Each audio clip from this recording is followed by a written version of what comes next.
મોટા સમાચાર અત્યારે પ્રાપ્ત થઈ રહ્યા છે।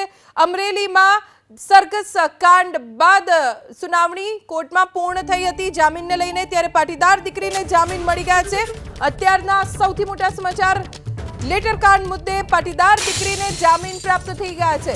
જો કે જામીન અરજીનો વિરોધ નહોતો કરવામાં આવ્યો, અન્ય જે 3 આરોપીઓ છે તેમની જામીન અરજીનો ચોક્કસ વિરોધ કરવામાં આવ્યો હતો, પણ પાટીદાર દીકરીની જામીન અરજીનો વિરોધ નહોતો થયો અને પાટીદાર દીકરી પાયલ ગોટીને જામીન પ્રાપ્ત થયા છે। સૌથી મોટા સમાચાર અમરેલી લેટર કાંડને લઈને, આજે જ જેલ મુક્ત થશે પાટીદાર દીકરી પાયલ ગોટી।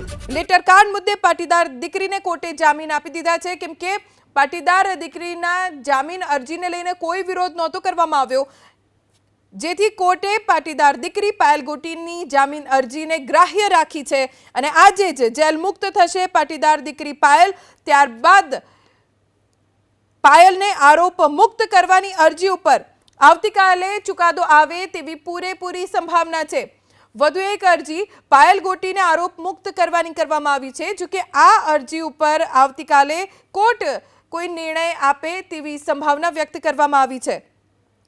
પણ હાલ જે જાણકારી મળી છે તે મુજબ પાયલના જામીન મુદ્દે ફરિયાદી પક્ષ તરફથી વાંધો નહોતો ઉઠાવાયો અને તેના જામીન મંજૂર કરી દેવામાં આવ્યા છે। પાટીદાર દીકરી પાયલ ગોટીને જામીન મળતા આજે જ તે જેલ મુક્ત થશે અને આરોપ મુક્ત કરવાની અરજી ઉપર આવતીકાલે ચુકાદો આવે તેવી સંભાવના વ્યક્ત કરવામાં આવી રહી છે। પાયલને આરોપ મુક્ત કરવા ફરિયાદી અને પોલીસે અરજી કરી છે। હવે સમગ્ર મામલે આવતીકાલે ચુકાદો આવે તેવી શક્યતા વ્યક્ત કરવામાં આવી છે। પાયલ ગોટી જેને જામીન પ્રાપ્ત થઈ ગયા છે, ઠેર ઠેર વિરોધ પ્રદર્શન થયું છે। આપણી સાથે બનાસકાંઠાના સાંસદ જ્ઞાનીબેન ઠાકોર જોડાઈ ગયા છે। જ્ઞાનીબેન, હમણાં જ સમાચાર આવ્યા પાટીદાર દીકરીને જામીન પ્રાપ્ત થયા છે, આપની પહેલી પ્રતિક્રિયા?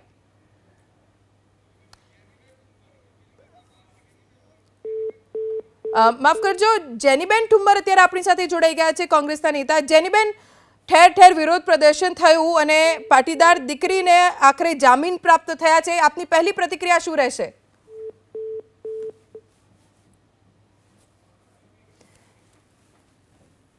જેનીબેનનો સંપર્ક કપાઈ ગયો છે। અમરેલીમાં પાટીદાર દીકરીને જામીન મળ્યા છે અને સૌથી મોટા સમાચાર, આજે જ જેલ મુક્ત થશે પાટીદાર દીકરી પાયલ। 15,000 રૂપિયાના બોન્ડ પર પાટીદાર દીકરીને જામીન પ્રાપ્ત થયા છે। સરઘસ કાંડ થયો અને બાદમાં રાજ્યના મોટા ભાગના શહેરોમાં વિરોધ પ્રદર્શન થયું છે। કોંગ્રેસના નેતા પ્રતાપભાઈ દુધાત જોડાઈ ગયા છે। પ્રતાપભાઈ, પાટીદાર દીકરી પાયલ ગોટીને જામીન મળ્યા છે, પ્રતિક્રિયા આપની શું? સત્યમેવ જયતે, ગયા શુક્રવારથી શરૂઆત થયેલી આ લડાઈની અંદર રાતના 12 વાગે લઈ ગયેલી આ પોલીસ, ત્યારબાદ ઘણા બધા આ એપિસોડની અંદર વળાક આવ્યા, પણ મારા પત્ર વ્યવહાર અને એબીપી ન્યૂઝના રોનકભાઈ અને અન્ય ચેનલો અને પત્રકાર મિત્રોના સહકારથી અને ગુજરાતના યુવાનોની જાગૃતતાથી આજે ભારતીય જનતા પાર્ટીને થૂકેલું છાંટવું પડ્યું છે। હર્ષની લાગણી એ પ્રકારની છે કે એક દીકરીને ન્યાય અપાવવા માટે બધા જ રાજકીય ભેદભાવો, સામાજિક આગેવાનો ભૂલી અને ખુલીને બહાર આવ્યા। આ જ પ્રમાણે આવનાર દિવસોની અંદર ગુજરાતની અંદર કોઈ પણ આફત, કોઈ પણ પીડાની અંદર જો એકજૂટ થઈને લડીએ તો જે પ્રકારની સરકાર તાનાશાહી, જે પ્રકારની ભાજપની પદ્ધતિ છે એ બેકફૂટ ઉપર જઈ શકે એનું ઉદાહરણ આ દીકરીએ પૂરું પાડ્યું છે। મક્કમતાથી આ લડવાથી સત્યમેવ જયતે કોર્ટે ચુકાદો 15,000ના બોન્ડ અમારા વકીલ મારફત આ જામીન મળ્યા છે। સી સમરી ભરવા માટેના અમુક સામાજિક આગેવાનો અને જે ભારતીય જનતા પાર્ટીના દલાલ બનીને આવ્યા હતા એને ગાલ પર તમાચો મારવાનું કામ કોર્ટે કર્યું છે અને આ અમારા વકીલ મારફત જામીન મળ્યા છે। ત્યારે હર્ષની લાગણી અનુભવીએ અને એક દીકરીનો વિજય થયો છે એ બદલ એમને શુભેચ્છા પણ આપું છું અને આ સમાજની લાગણીની સાથે પત્રકાર મિત્રોને પણ અભિનંદન આપું છું। પ્રતાપભાઈ, આભાર એબીપી અસ્મિતા સાથે વાત કરવા માટે। કોંગ્રેસ નેતા જેનીબેન ઠુંબર અત્યારે જોડાઈ ગયા છે આપણી સાથે। જેનીબેન, કેવી લાગણી, અમરેલીમાં પાટીદાર દીકરીને જામીન પ્રાપ્ત થયા છે? હેલો જી, અવાજ આવે છે જેનીબેન? જી જેનીબેન, આપની પ્રતિક્રિયા, પાયલ ગોટીને આખરે જામીન મળ્યા છે?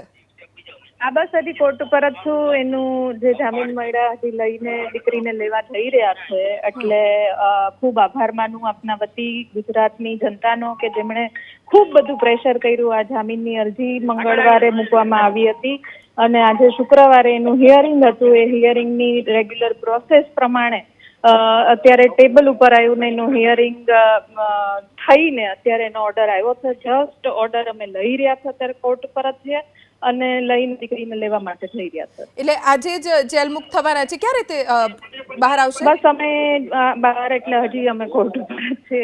લેટર લઈને જેલ પર જઈએ. જેલ મુક્ત હમણાં જ થઈ રહ્યા છે અડધી કલાકની અંદર. એટલે એ પ્રોસેસ જેમ જેમ થતી જાય એમ એમ આપને વિગતવાર અપડેટ કરતી જાઉં. એટલે જેનીબેન લગભગ 3-4 કલાકનો સમય લાગશે? ના અડધી કલાકમાં તો થઈ જશે. ઓકે, આભાર જેનીબેન એબીપી અસ્મિતા સાથે વાત કરવા માટે.